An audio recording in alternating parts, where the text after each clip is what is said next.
Hello everyone. So this video is for the students who are in IGCSE or IB board in India and who are interested in doing JEE, that is Engineering Entrance Exam, JEE Mains and Advanced, or Indian Engineering Exams. Okay. So my focus is on like what is the difference between the JEE syllabus and what is required for JEE syllabus if you are in the 9th and 10th standard of IGCSE and IB. So we'll discuss few questions. My name is Ashish Maheshwari. I am BTech from IIT Bombay and I am into IIT JEE coaching as well as IGCSE and IB curriculum expert. Uh, and I have an experience of almost 15 years into JEE teaching. Okay. And I have like every year I get the query, I get the students, I get the parents that we want to do JEE, but we are in IGCSE or IB board. How should we follow it? So I thought let's discuss few points here so that you get a basic understanding what are the differences and all. So after completion of this video, I think you will be able to you will be having a clarity bit that what is required for JEE if you are in IGCSE or IB board. Okay, so let's start. So see, the first idea is what is a basic comparison between the Indian boards. Basically, I'm saying Indian boards as CBSE, ICSE, or state board, and the international boards that is Cambridge and IB, which are generally followed in India. So when you talk about the syllabus wise, the curriculum wise, the methodology, the pedagogy. So main focus in IGCSE board and IB board, that is international board, is on conceptual understanding, critical thinking.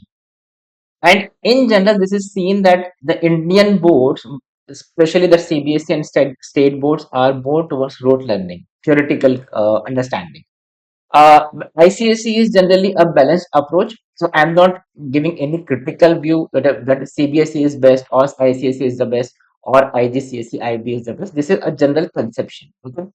Now, when you talk about subject flexibility, generally this international boards Cambridge and IB provide more flexibility. For example, in 9th and 10th, a student can select only physics, chemistry, but that is not possible in Indian board curriculums. That is also now Indian government has given a NEP, the new education policy. So there will be some changes in that also. Current scenario, you cannot have a flexibility in 9th and 10th standard. So that is one point, which is what this is the major difference in the syllabus, like the curriculum in India, Indian boards, and the international boards. Okay. Uh, Generally, the medium, I don't have to discuss this. Now, this is the most important part, which we are going here is global perspective. So, in general, the Cambridge board and the international board are globally focused. They prepare the student for international universities, and in general, we have seen that the student from these boards are more inclined towards going to the foreign universities. So that is fine. Okay, but Indian boards and Indian curriculum, that is, the students are more focused towards like. For graduation for they are more to inclined towards doing engineering or whatever in from India. That is the important thing. So they are more focused towards Indian universities, Indian colleges, and the international board and Cambridge board, they are more focused towards uh, foreign universities, right?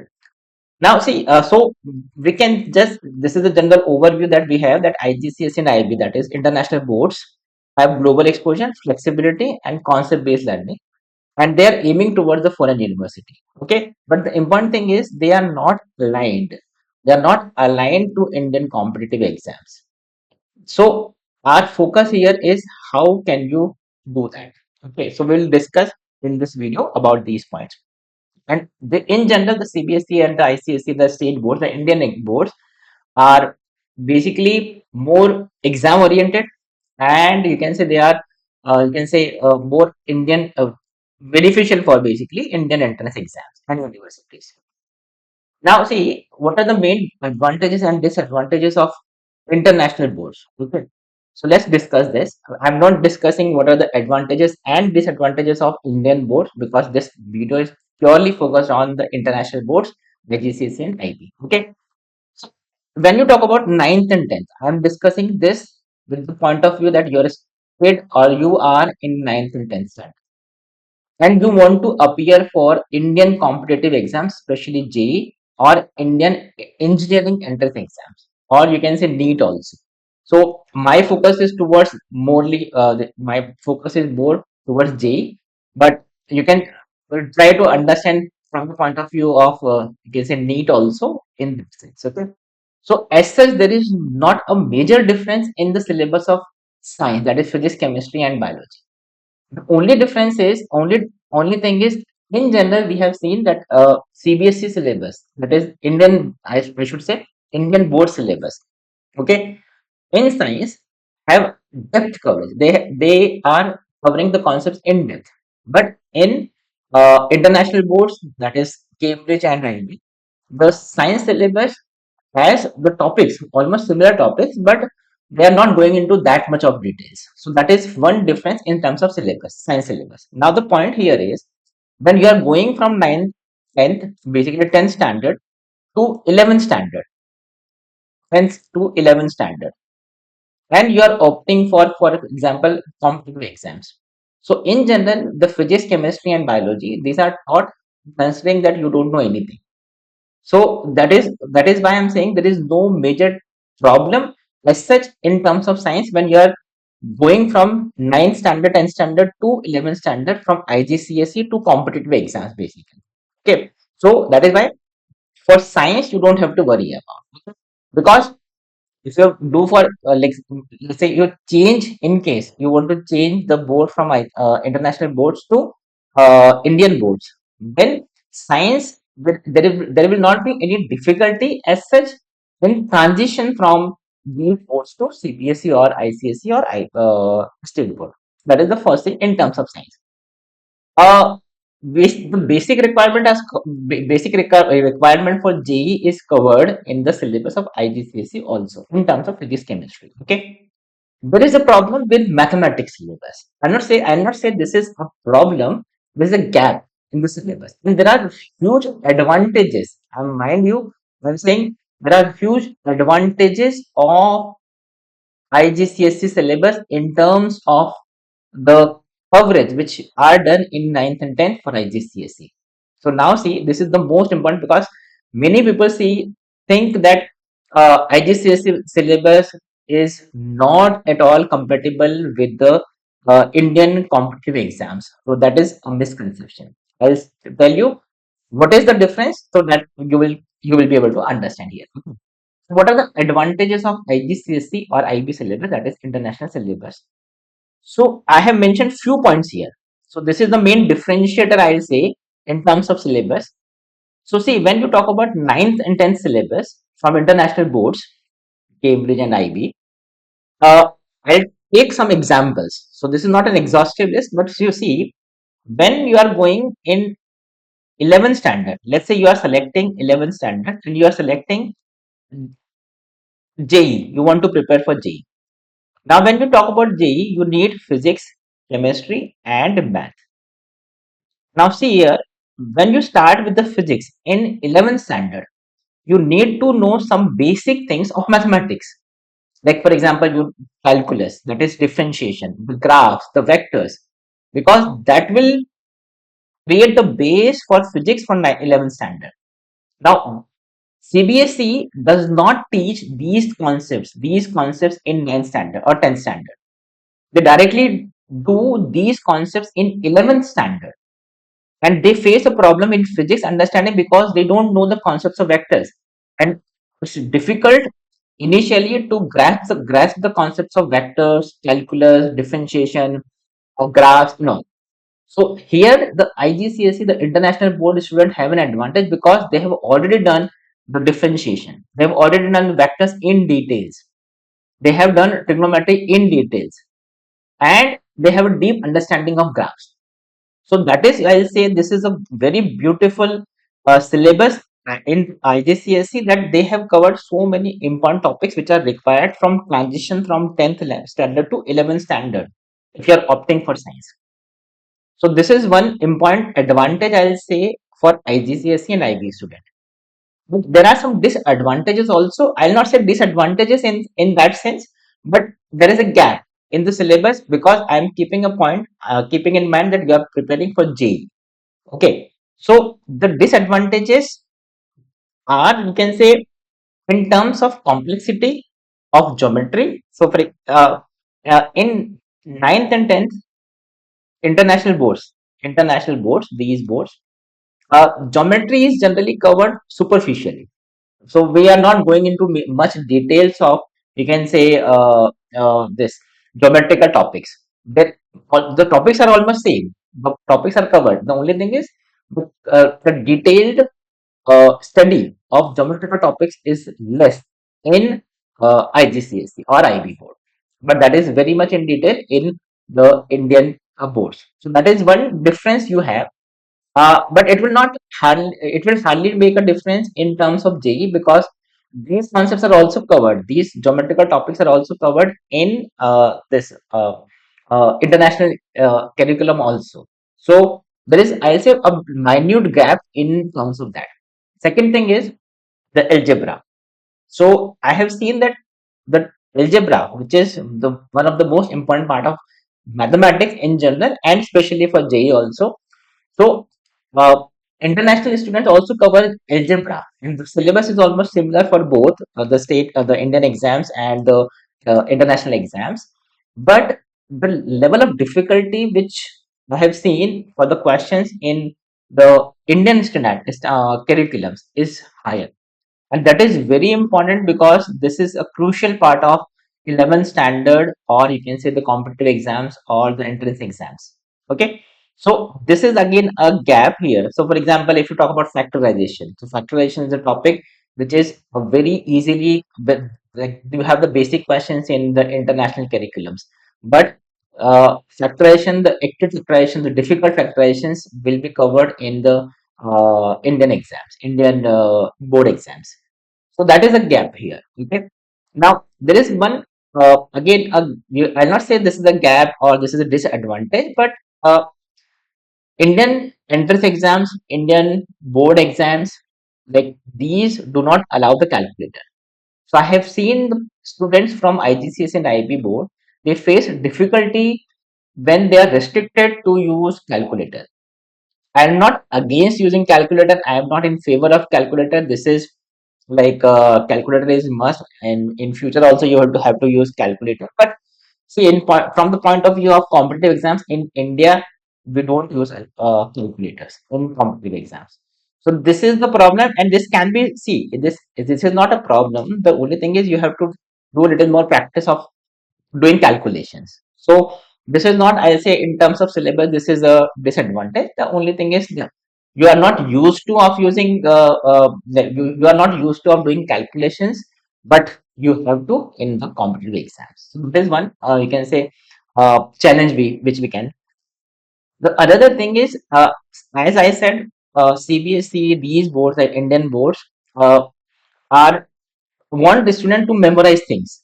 So here, like for example, in international boards, in the on the first page of the paper, they give all the formulae. So they have a tendency not to memorize the formulae.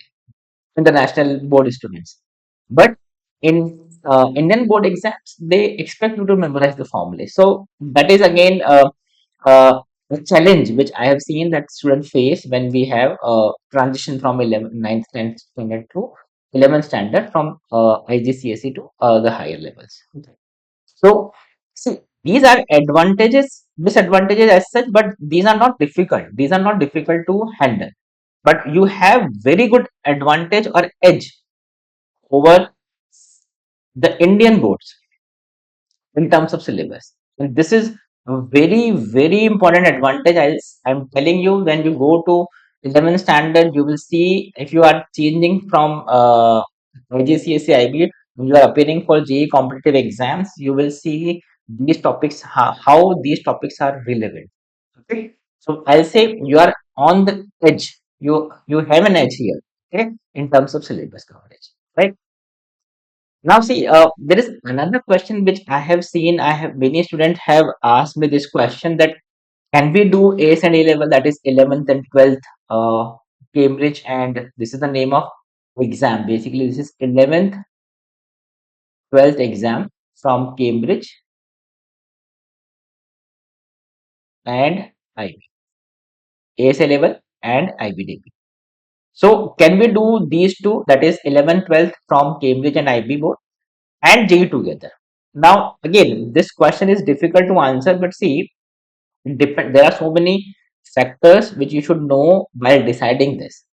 So see, both the syllabus, ASNA level, IBDP itself are, you can say, very exhaustive, very rigorous syllabus.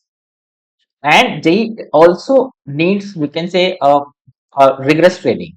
Okay, so doing both the things simultaneously is challenging. I'm frankly telling you, this is challenging. First thing, and there is a huge difference in the syllabus from JEE, that is 11th, 12th JEE, you can say, and IBDP and AS level. In that sense, it is very difficult to manage both the syllabus. That is the first thing we have. Okay. Now, the second thing you see here is many schools from international boards and Cambridge boards do not have the flexibility. So that is why the students struggle to handle both the things together. I have already discussed that there is a lot of difference in the syllabus in terms of 11, 12, and JEE. And also see, AS and A level IBDP, these syllabus are good when you want to study, you want to do the undergrad from the foreign universities. Okay. I'm not saying that you cannot do the undergrad from India also. The only thing is because they are designed like this, that they assume that, or especially also parents and the students who are doing AS and A level or IBDP, generally they are inclined towards doing undergrad from the foreign universities. Okay. So that fits for that. Okay. I hope I'm able to make the point here. Now, the other question which is generally asked is like, I want to appear for JEE exams. Okay. Should I change the board after 10th and 10th standard from IGCSE IB to Indian board? So, see, changing board decision is again dependent on many factors. What do you want to pursue after the, you can say, 11th and 12th standard? From where you want to pursue the higher studies? So, these two questions should be very clear. In terms of, let's say, if you want to appear for JEE exams, JEE exam and Indian entrance exams, then I'll say that going through ACE and A level makes life difficult. Okay. And if you are not very clear, if you are not very clear, what do you want to do after the 12th standard, then IGCSE and IB give a flexibility. Why I'm saying this? This is a flexibility. For example, I don't want to, like, I don't know whether I want to do engineering or I want to do medical or I want to do some arts topic. So they have in terms of that, they have a flexibility that with the science topics, I can select some arts topic also. Right. In that sense, IGCSE and IB provide a more flexibility. So, in after exploring some like different subjects, you can decide later that I want to do engineering. No, I want to do like arts. That is also possible. So, in that sense, this flexibility is also there. Okay. Now, the our final question. This video finally boils down to that I want to do JEE. When I do JEE, if I am in ninth, 10th IGCSE, and what should I do to uh, to appear for Indian entrance exam? The first thing is, uh, see, if you have made a decision that you want to do JEE, the first question arises: should I continue with the same board, that is IGCSE IB, in 11th standard? So my answer is no. So again, this is my opinion. So I'm very biased in that sense because I have interacted with many students, but this is up to you. You have to decide yourself that what is best for you. This is my opinion. I'm just telling you, right? See, if you want to appear for JEE, so I've already explained you. See, handling both ASA level IBDP with JEE is very tricky. So this is up to you. If you are determined and you are very hardworking and you can handle both the pressures, then go for it. No problem. But in if you want to focus mainly on JEE, then I suggest that you switch your board to Indian curriculum, Indian board. Why I'm doing that? Why? So because now the syllabus of JEE that is more towards the Indian board exams. So in that sense, your life will be easy. The first thing. Now the second is, let's say if you want to join any JEE coaching, then they assume that your ninth and 10th base is from Indian boards, that is CBSE or state board or ICSE board. So in that sense, we have a gap. We have a gap in the syllabus in mathematics only. I'll not suggest to do anything for science, physics, chemistry, but mathematics, yes. Because I take mathematics JEE, 11th standard. Even I assume that you are having this much of base from 9th and 10th. So I have already given you the advantages, and see there is a gap in the syllabus of this state exam, Indian exams, and IGCSE and IB. So before joining any coaching institute or before joining any JEE, before starting with JEE classes, I suggest you fill that gap. And what is that gap? I have made a course on that. That this is the syllabus, which is this is the gap. These are the topics which are not there. Some topics which are not there in IGCSE or IB, but they are required for a basic study from a basic foundational point of view of JEE. So we expect that you should know these topics. So what you can do is you can go through those topics and you can start your journey of JEE from the Indian board exams. In that sense, you will not face any problem when you are going to 11 standards, maybe CBSE or ICSE or whatever board you want. In that sense, also I suggest you go for CBSE board because that is more compatible with the ICSE from more compatible with this JEE exams, IIT JEE, okay, and in the Indian entrance exam, or you can say the state board also is also fine. Okay. So I hope I have made my point here. So if you are want to appear for JEE, you have to fill that gap of mathematics understanding, because see, ultimately mathematics is the most difficult subjects among all this in JEE. Okay, so you have to be very careful. Now, in my course, I will just give you an outline. What I have done is I have made videos and the practice worksheet on the gap. Second, I have made videos. You will see the videos which are not taught even in CBSE, which are not taught in any international board exam, but they will be taught in 11th standard. So I have given you basic understanding of those topics also. So when you go to the classes, you will not find it difficult to understand from the starting. So you will be able to gel up with the classes and all. Okay. So this is the basic, you can say basic details of the course. You can just see the description and or follow the link which I have given for the course. Okay. So if you want, you can enroll in that course. But filling up gap is very important. I hope I have made my point here that what is required to do JEE if you are in IGCSE and IB syllabus. If you want to connect with me, you can connect via email, or you can text me, you can message me, we can connect on the discussion. Okay. So this is my point of view regarding JEE, IGCSE and IB. I don't, I'm not criticizing any board here. I'm not criticizing any, I'm not in favor of any board or any exam. This is what is expected from the point of view of JEE. And if you are in IGCSE and IB, this is what you should do. This is my point of view. So I hope I have clarified many doubts. So this is for this video. Thank you. Bye bye.